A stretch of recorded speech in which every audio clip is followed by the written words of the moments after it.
So, phoneme blending. Now, we've already talked about phoneme segmentation, and I've talked about it a couple of times because we've talked about CVC, we've talked about CVC, but I want to remind you that all of our phonological awareness skills have multiple different skill sets inside them. So if we're talking about sounds, we're not just talking about the first sound, we're talking about the end sound, the middle sound.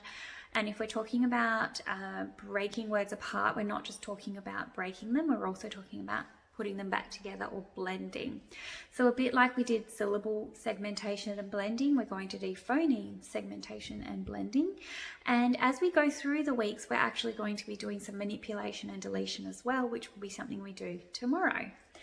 So what I've got today is some phoneme blending, and I'm going to do it back with CVC. So if you're introducing a new skill, just remember to reduce the complexity of it so that you can teach the skill rather than having two complex things being joined together.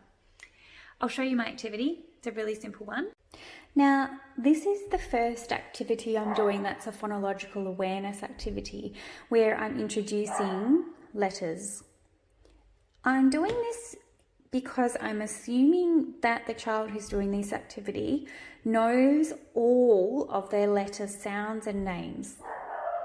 If they do, then you can start to combine it into these sorts of activities. If they can't, you want to do the activities without the letters, without any words.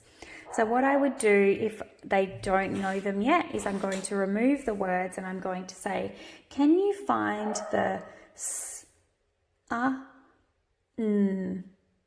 Now remember, a bit like with the syllables, I do actually break it up quite a lot because it gives me then the control to slowly bring those sounds together if they need it as a support. So I can then say, okay, what if I say it a little bit faster? S, a, n, s, a, n, s, a, n. And then what if I just join part of it together? Sa, n. So you can give them lots of different clues if they're not getting it at first.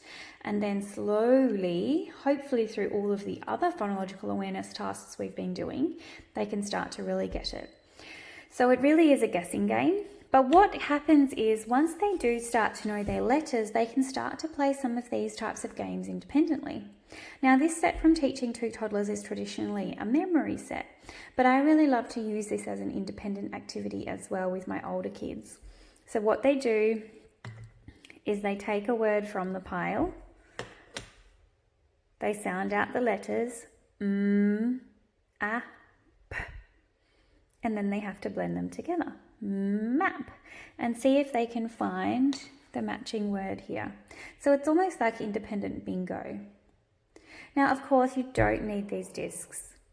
You might be able to write them on a piece of paper. You might have some cards at home. You could Google a free download for CVC words. There are so many different options that you have. These are just beautiful. That's why I've used them. And they just exactly meet the target that I'm searching for.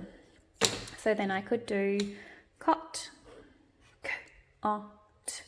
Now what I want your child to do if they are using the words is I want them to look at the word and think about whether they know it or not. If they don't, then immediately sound out w, e, b. Now the thing about this set is that all of these have predictable vowels.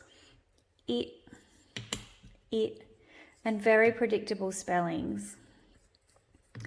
So what it means is there's no special magic E rules or anything else to remember. So even though there are other words with CVC, they can get a bit confusing because the spellings is what trips them up. So what you want are really, really basic spellings like these ones. So let me know how you go with this blending task. It can be a little trickier than segmentation, primarily just because we don't tend to do it as much because we get so focused on sounding out and segmenting words.